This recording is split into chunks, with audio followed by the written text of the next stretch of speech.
It started with a gut feeling, an itch under my skin that no amount of reasoning could settle, a sixth sense that something was wrong. I told myself I was just overthinking, that I was simply worn out from the long work weeks, that my wife, Sarah, was just going through a phase. But deep down, I knew better.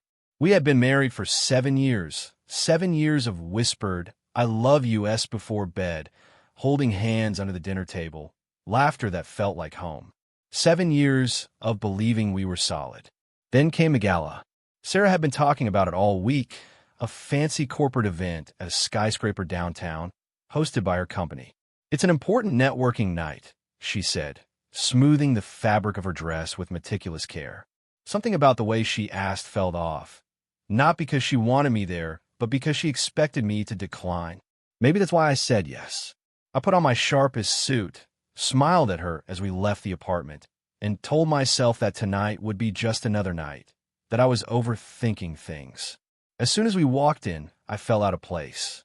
The ballroom was a world of sparkling chandeliers and polished floors, men in tailored suits, women in sleek dresses. Laughter filled the air, glasses clinked, business cards were exchanged. Sarah disappeared into the crowd almost immediately, her hand slipping from mine without a second glance. I wandered aimlessly, nursing my drink, making small talk with people whose names I forgot as soon as they walked away. But my mind wasn't on them. It was on Sarah. She was across the room, chatting with a man I didn't recognize, tall, sharp features, a designer suit that probably cost more than my car. The way he looked at her wasn't how you look at a colleague. It was how you look at someone you've already been with. I tried to tell myself I was reading too much into it, until she laughed. Not the polite chuckle she used with work associates, not the forced giggle she gave when someone told a bad joke, but her real laugh, the one she only used when she was truly comfortable, when she was unguarded. The same laugh she used with me. Then he touched her. His hand rested on her waist, his fingers lingering just a moment too long, his thumb brushing against her lower back in a way that sent a clear message. She didn't pull away. I froze in place, my heart racing, my ears ringing. I waited for her to step back, to laugh it off, to look around for me. She didn't. Instead, she leaned toward him, closer, closer still. And then I left. I didn't make a scene.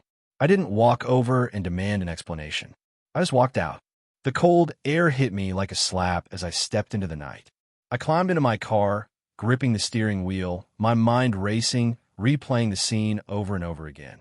The way her body had angled toward him, the way he had smiled down at her, the way her eyes, God, her eyes, had shown something I hadn't seen in a long time. Excitement. I drove home on autopilot, my thoughts a storm I couldn't control. My hands were shaking when I unlocked the door. I stepped inside and felt the emptiness of the house settle heavily on my shoulders. Sarah hadn't even noticed I was gone. She hadn't looked for me, hadn't called. She didn't care. The realization hit me like a punch to the gut. I stood in the living room, staring at the framed pictures of us on the walls, moments frozen in time, mocking me. Our anniversary trip to the mountains, the Christmas mornings wrapped in blankets, grinning like fools, the honeymoon in Greece. I ran a hand over my face and breathed deeply. I needed time to think, but one thing was already clear. Whatever we had, whatever I thought we had, was over. The knock came early the next morning, soft, hesitant. I ignored it. Then another knock, louder this time. I exhaled slowly, already knowing who it was. I pulled the door open. There she stood, Sarah, her face pale, mascara smeared beneath bloodshot eyes, her hair a mess. Her dress from last night still clung to her like a ghost of her sins. "Ethan," she whispered, her voice raw. "Please." I didn't say anything. I just leaned against the doorframe, arms crossed. She swallowed, blinking rapidly. "I looked for you. I swear I did." I cut her off, my voice cold. "Just tell me the truth." Her lower lip trembled. I waited. She looked down, hands twisting nervously together. "It wasn't what you think," she murmured. "It was just a moment. Just a moment." I laughed, a harsh, humorless sound. "Sarah, I stood there and watched you meld into another man's arms. That wasn't a moment, that was a choice." Tears welled in her eyes. I was drunk. I wasn't thinking. "No," I shook my head. You knew exactly what you were doing. She stepped forward, reaching for me, but I stepped back. Her breath hitched. Ethan, please. I love you. I let out a slow breath, leveling her with a look that stripped away every excuse, every lie. No, Sarah. You love the idea of me. You love the security I provide. You love knowing I'll always be here when things go wrong. She shook her head violently, tears spilling down her cheeks. That's not true. It was a mistake.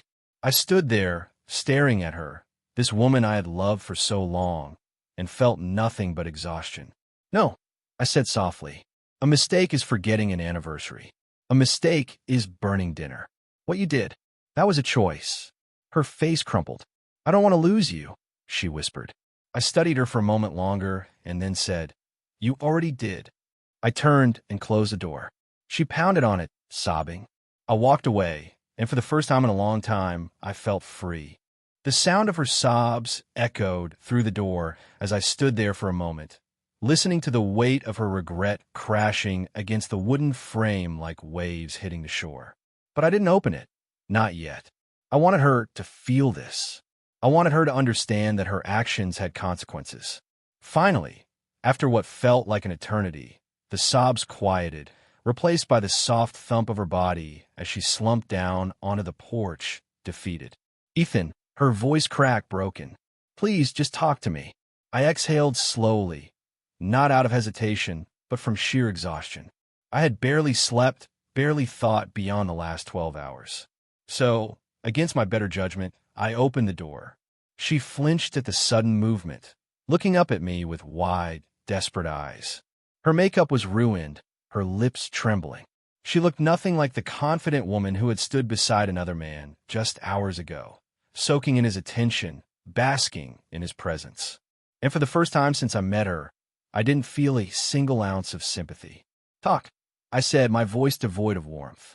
She sniffled, wiped her face with the back of her hand, and tried to compose herself. But there was no fixing this. No carefully chosen words could glue back together what she had shattered. I don't know how it happened, she started, her voice weak. I swear to God, Ethan, I wasn't planning on it. He's just someone from work.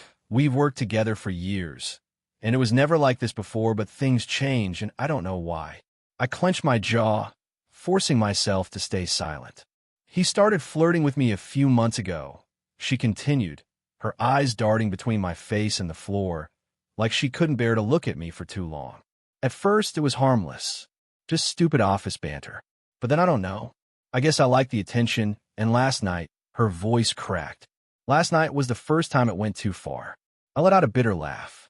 The first time, I asked, incredulity dripping from my voice. Is that supposed to make it better? Like I should be grateful that you didn't screw him sooner. Her face contorted with shame. No, I mean, God, Ethan, I'm just trying to tell you the truth. I don't want to lose you. Too late, I said simply, my voice like ice. She shook her head violently. No, it's not. Please, we can fix this. I love you. I love you so much. I made a mistake, but that's all it was, a mistake. It didn't mean anything. I exhaled slowly, gripping the doorframe to keep myself from exploding. Sarah, a mistake is something you trip over. A mistake is locking your keys in your car. A mistake is forgetting your anniversary. What you did, that wasn't a mistake. Her eyes widened in horror as the weight of my words sunk in. That was a choice, I finished. Silence stretched between us, thick and suffocating. She shook her head again, tears spilling over. Please, you're my husband. We've been together for so long. Don't throw that away over one mistake. I felt something inside me snap. My voice turned eerily calm. I'm not throwing anything away, I said. You did. She reached out to grab my wrist, but I pulled away. The sight of her, broken and pleading, shattered me in a way I wasn't prepared for. A part of me, the foolish, naive part, still wanted to believe her. Still wanted to cling to the idea that she was my Sarah, the woman I had married, the woman I had spent years building a life with. But she wasn't that woman anymore. She had killed that woman the moment she let another man touch her. I need time, I said finally. I don't want to see you right now. She opened her mouth to argue, but something in my face stopped her. I stepped back into the house, watching as realization settled into her. Her shoulders slumped as she finally understood what had happened. "Where do I go?" she whispered, her voice full of desperation. I didn't answer. I just shut the door. The rest of the day passed in a blur. I was alone, consumed by a storm of emotions I couldn't control. I couldn't eat, couldn't sleep, couldn't think straight. My home, once a sanctuary, now felt like a museum of a life that no longer existed. Everywhere I looked, I saw pieces of Sarah, her jacket draped over the couch, her favorite mug still sitting on the kitchen counter, the lingering scent of her perfume in the air. I wanted to scream, to tear everything apart, but instead, I grabbed my phone. I had one last thread to pull. I wasn't sure what I was expecting when I messaged Alex Carter, the man from the party. Maybe I wanted him to admit everything so I could shove it in Sarah's face. Maybe I wanted to see if he would lie to me too. I sent him a simple message. "How long have you been sleeping with my wife?" The response came almost instantly. "What? Who is this?" I gritted my teeth. "Don't play dumb. I saw you two last night. I saw the way you touched her." There was a long pause before his reply came through. "I swear I didn't know she was married." I frowned, my fingers hovering over the screen. Before I could respond, another message arrived. She told me she was separated, that you guys had been living apart for months. The room seemed to tilt beneath me, my breath catching in my throat. No, no, no, no. I read the words over and over again, trying to make them mean something else, but they didn't. Emily had been lying to me for much longer than I thought. She had been planning this, laying the groundwork for an affair while pretending to still love me. My hands clenched into fists as rage and devastation battled for control. And just like that, the last thread of hope snapped. This wasn't a woman who made a bad decision. This was a woman who had already decided she wanted out. She just hadn't told me yet. But now, I was the one who would make the choice, and I was going to make damn sure she regretted ever thinking she could play me for a fool. Betrayal is like poison. At first, it seeps into your veins slowly, numbing everything in its path. But once it reaches your heart, the real pain begins. I sat in the dim light of my home, staring at my phone screen, Alex's words burning into my memory. She told me she was separated, that you guys had been living apart for months. My mind raced, trying to pinpoint the exact moment she decided I was no longer her husband. Well, had she started rewriting our story? When had she begun slipping out of our marriage while keeping me in the dark? I clenched my jaw. This wasn't an accident. This wasn't a mistake. Emily had planned this. And now, it was my turn to plan. The first step, exposing the truth. I knew Emily would expect me to sulk, to retreat into myself while she begged and cried, convincing me to forgive her. She thought she still had control.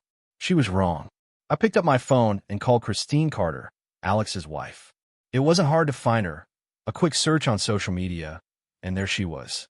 A beautiful woman with warm eyes and 2 young kids. A woman who, like me, had no idea she was being played. I hesitated for only a moment before hitting dial. "Hello." Her voice was polite, cautious. "Christine," I said, my voice steady. "My name is Ethan. I don't know how to say this, but I think you need to know that your husband has been having an affair with my wife, Sarah." Silence. I could hear her breathing sharply, unevenly. "Are you sure?" she asked, her voice barely above a whisper. "I saw them together last night," I said. I confronted Alex. He admitted to it, but said Sarah told him we were separated. A harsh breath escaped her, and she cut herself off. When she spoke again, her voice was eerily calm. "Do you have proof?" I didn't hesitate. "I have proof." I sent her the photos from the party, the ones I had taken when Sarah thought I wasn't looking. There was a long pause on the other end, and then, "Thank you. Leave the rest to me." I had to give her credit. She didn't just end her marriage. She was about to destroy Alex. The second step, cutting her off. I wasn't the type of man to destroy someone out of spite, but I also wasn't the type to let someone walk all over me. Sarah had thought she could keep me as a backup while she explored her options. She thought she could hold on to the security of our marriage while indulging in her secret life. That ended now. I spent the next few hours working on what mattered most, ensuring she had nothing left to hold on to. Sarah had always relied on me financially. Sure, she worked, but I had built our life, our home, our savings. So I locked her out. I froze our joint credit cards, moved every last dime from our shared savings into my personal account, and contacted a lawyer to start drafting divorce papers. When I was done, I sent Sarah a message. You have 2 days to collect your things. After that, your key won't work. Her reply came almost immediately. Please don't do this, Ethan. We can fix this. I smiled bitterly as I read her message. We? There is no we. There's just you and your bad decisions. Her response didn't come. She knew she was caught.